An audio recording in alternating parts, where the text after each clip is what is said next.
Եթե մենք դիտարկում ենք մեր երկրի մասով, ապա ժողովրդագրական քաղաքականությունը երկրի բնակչության թվի նվազման, թե ավելացմանն է միտված։ Ավելացմանը ապրել։ Իսկ եթե մենք դիտարկենք օրինակ Չինաստան եւ Հնդկաստան, այդ դեպքում նվազմանը, որովհետեւ ինչ էր։ Բնակչության թվաքանակը շատ խիտ է եւ տարբեր եւ օրինակ Չինաստանը տարածքը քիչ է, բնակչությունը շատ, դա շատ խտացված բնակչություն։ Խիտ է բնակչությունը։ Տարածքը Չինաստանի, եկեք մի դիտարկում անենք այստեղ, Չինաստանի տարածքը բավական մեծ է, պարզապես Տիբետի բարձրավանդակն է այնտեղ բավական մեծ տարածք է զբաղեցնում։ Հիմնականում չինացիները արևելյան եւ հարավ-արևելյան երկրի արևելյան եւ հարավ-արևելյան մասերում, որտեղ բնակլիմայական պայմանները նպաստավոր են, այդ տարածքում են բնակվում, Ալեքսան։ Դրա համար է Չինաստանում այդ խնդիրը առաջացել։ Հասկացանք սա երեխաներ։ Անցանք հաջորդին։ Հիմա ես ձեզ ինչ եմ առաջարկում։ Ես ձեզ առաջարկում եմ դուք այն թուղթը վերցրեք։ Այո, թուղթը վերցրեք։ Եվ առանձնացնում եք, ձեր մոտ մի հատ ձեր տեքստերի մեջ գրեք հանձնարարությունը ինչ ենք անում։ Խմբով ներկայացնելու եք։ Գրեք։ Առանձնացնում եք ժողովրդագրական անցման փուլերը։ Այո, առանձնացնել։ Փուլերը իմացաք, չէ՞։ Հերթով ներկայացրեցինք մենք փուլերը։ Հիմա առանձնացնում ենք ժողովրդագրական անցման փուլերը եւ վերլուծում ենք պատճառահետևանքային կապը։ Օրինակ, յուրաքանչյուր փուլում ինչ պատճառահետևանքային կապ է արձանագրվել։ Առանձնացնում ենք, գրեք, առանձնացնում ենք ժողովրդագրական անցման փուլերը եւ վերլուծում ենք պատճառահետևանքային կապը։ Յուրաքանչյուրը մեկ փուլ կներկայացնենք, ընդհանուր թղթի վրա կգրեք եւ յուրաքանչյուրը մեկ փուլ կներկայացնենք։ Օրինակ, տեսեք, ավանդական փուլը իր մեջ ներառում է ինչ։ Ցածր ծնելիություն, բարձր մահացություն։ Պատճառահետևանքային կապը որը կլինի։ Թույլ բժշկություն, ինչ։ Հիվանդները շատ են, սովյալների թիվը շատ է, ահա, թերսնվողների եւ գյուղատնտեսական հասարակությունը, չէ՞, հիմնականում գյուղատնտեսությունը։ Դա որ երկրներն է վերաբերում։ Հետամնաց աֆրիկյան երկրներին։ Պարզ է հանձնարարությունը։ Շատ բարի։ Եկեք ես բաժանեմ յուրաքանչյուրիդ մի մաստան, որ հենց կոնկրետ դրա վրա աշխատեք, հետո տեղայնացնեք այս թղթի վրա։ Ավանդական փուլը դու ես, ներկայացնում վաղ անցումային փուլը Հասմիկյան դու ես, ներկայացնում ուշ անցումային փուլը ներկայացնում է Ալեքսը, ժամանակակից փուլը ներկայացնում է Գարիկը եւ ժամանակակից նվազող փուլը ներկայացնում եք դուք։ Պարզ էր հանձնարարությունը։ Շատ բարի, դե հիմա ձեր տետրերի վրա աշխատեք, հետո որ տեղայնացնեք այստեղ, որ լավ գրում եք, կտեղայնացնեք։ Ամեն մարդ այդ փուլը ինքը իր ձևով ներկայացնելու է։ Սկսում եք գրել։ Տալիս եմ ձեզ 10 րոպե ժամանակ, որ կարողանաք հասցնեք ավարտել ու ներկայացնել։ Պայմանավորվեցինք։ Շատ բարի։ Սիրելի երեխաներ, մենք քիչ առաջ որոշեցինք, որ պիտի վերլուծենք եւ ներկայացնենք բնակչության վերարտադրության ժողովրդագրական անցման փուլերը եւ այդ վերլուծությունը բարձրացանենք։ Եվ մենք առանձնացրեցինք յուրաքանչյուրի տվեցինք դերաբաշխում, որ յուրաքանչյուրը ներկայացնեք տարբեր փուլեր։ Եվ որ առանձին չգրեք ու ժամանակ չծախսեք, ինչ ենք անում, որ ավելի ռացիոնալ կատարենք մեր աշխատանքը։ Ես կխնդրեմ Մարիամը գրատախտակին փակցված թղթի վրա ներկայացնի փուլերը հերթով, դուք յուրաքանչյուրը որ փուլը որ պիտի ներկայացնեք, իսկ Մարիամը գրի գրատախտակի թղթի վրա ու առանձնացնենք, այսպես ամփոփենք դասը։ Լավ։ Հիմա Մարիամ ջան, կապույտ մարկերը վերցրու եւ գրի վերնագիր բնակչության վերարտադրության ժողովրդագրական անցման փուլերի վերլուծություն։ Ես այս վերնագիրը վերցրու, այստեղից գրի հենց։ Սրանից վերցրու գրի։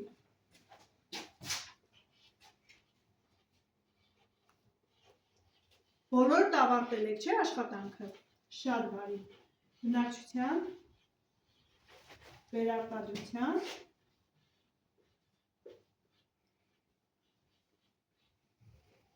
տարբերության,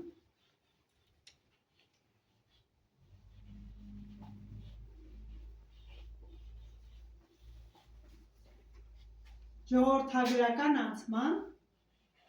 փուլերի վերլուծություն։ Եվ ընդհանուր պատկերը ստանալուց հետո արդեն երկի քարտի ժամանակ մենք կկարողանանք ամփոփենք ամբողջ դասը։ Լավ։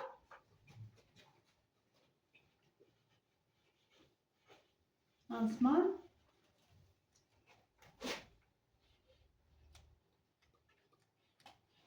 փուլերի վերլուծություն։ Լուծություն։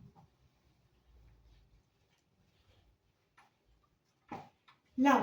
Մարիամ ջան, կխնդրեմ, քանի որ առաջի փուլը ձերն էր, կխնդրեմ ներկայացնեք առաջի փուլը, հերթով ներկայացնենք, հետո Մարիամը ընթացքում գրի։ Լավ, առաջի փուլը ներկայացրու։ Առաջի փուլը ավանդական փուլն է, որտեղ դանդաղ Կարող ես օգտվել դրացիցդ վերլուծության արդյունքը։ Դանդաղ բնական աճը, բարձր մահացություն, բարձր ծնելիություն, իսկ պատճառը հետևանքային կապերն են թույլ բժշկություն, սովեր, Թերսնում, գյուղատնտեսություն եւ գյուղատնտեսական ինչ հասարակություն, չէ՞։ Սրանք հիմնականում որ երկրներին էին վերաբերում։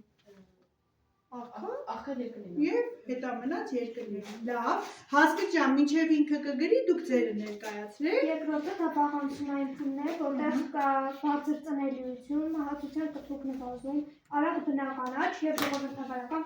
ժողովրդագրական պայթյուն։ Ժողովրդագրական պայթյունը կտրուկ բնակչության բնական աճն է, չէ՞, որին նպաստում է նաեւ միգրացիա։ Շատ բարի, իսկ պատճառահետևանքային կապը խնդրում եմ ներկայացրու։ Վերլուծության արդյունքում բժշկությունը զարգացած էր, ինչ էր, պատճառահետևանքային կապը չես գրել։ Պատճառահետևանքային կապը օրինակ բժշկության զարգացում, սննդի ապահովում ունենք թե չունենք։ Բայց բժշկության նվազում է։ Բժշկությունը, տես, բարձր ծնելիության դեպքում։ Լավ, եկեք դուք էդի գրեք, վերջում կներկայացնենք, հա։ Պատճառահետևանքային կապը պարտադիր է գրելը։ Դուք ներկայացրեք։ Երրորդը ուշ անցումային փուլ է, ծնելիության նվազում, մահերի քանակը քիչ է, բնական աճը դանդաղ է։ Ահա, ապրես Պատճառահետևանքային կապը, կրթական մակարդակի բարձրացում, ահա, եւ կանանց դերի բարձրացում։ Ահա, իսկ քաղաքային մակարդակի բարձրացումը, քաղաքայնացումը բարձր է, թե ցածր է։ Բարձր է։ Քաղաքական մակարդակի բարձրացում։ Շատ բարի։ Հիմա 4-րդը ժամանակակից փուլը Ժամանակակից ներկայացրու։ փուլ, ցածր ծնելիություն, ցածր մահացություն, կայուն կամ աշխատատեղ, պատճառահատման կապ, Պատճառահետևանքային կապը բարձր կենսամակարդակ, հետո ընտանիքի պլանավորում։ Եկեք մենք փորձենք օգնենք, հա, օգնենք Գարիկին, քանի որ մի փոքր ինքը, քանի որ Ռուսաստանից է եկել ու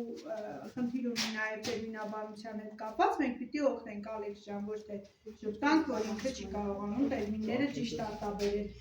Եկեք Հասմիկ ջան, դու ավարտեցի պատճառահետևանքային կապը, կխնդրեմ ներկայացնես, երկրորդ փուլին էր, չէ՞ վերաբերում, լավ։ Բժշկությունը զարգանում է, սանիտարական պայմաններում բարելավում են եւ սնունդը ապահովում է։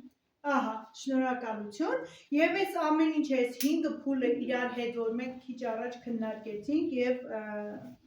մեր դասընկերուհին գրառում է կատարում, ուզում եմ հասկանալ ով կամփոփի, ինչ հասկացանք այս 5 փուլից։ Սուրեն ջան, երևի ներկայացնես։ Հասկացանք, որ մարդկության զարգացման ընդհանուր զուգընթաց բնական աճը ավելացել է, զբաղվածության եւ կենսամակարդակի բարձրացման հետևանքով բնական աճը սկսել է դանդաղել։ Այո, բնական աճը սկսել է դանդաղել, բայց այդ դանդաղման միտումները հիմնականում որ երկրներն են վերաբերում, հիմնականում վերաբերում էին այո, զարգացած երկրներին։ Լավ, հիմա եկեք փորձենք ելքի քարտի միջոցով ամփոփել ամբողջ դասը, հա? Ինչ է բնակչության վերարտադրությունը։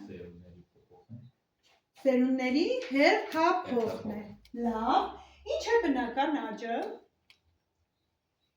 Բնական աճը սերունդների Չէ, սերունդների հերթափ մահացության եւ ծնելիության տարբերությունն է։ Լավ։ Ինչու է ծնելիության եւ մահացության փոփոխությունը կարևոր բնակչության համար։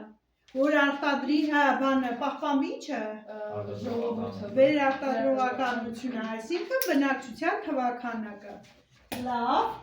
Եթե ծնելիությունը ուշադիր, Ալեքս ջան, ուշադիր եղեք։ Եթե ծնելիությունը բարձր է, իսկ մահացությունը շատ ցածր է, ինչ կլինի բնակչության հետ։ Ուշադիր հարցը։ Կնվազի թե չի փոխվի։ Երկու հարց ա տալի, երրորդը չկա։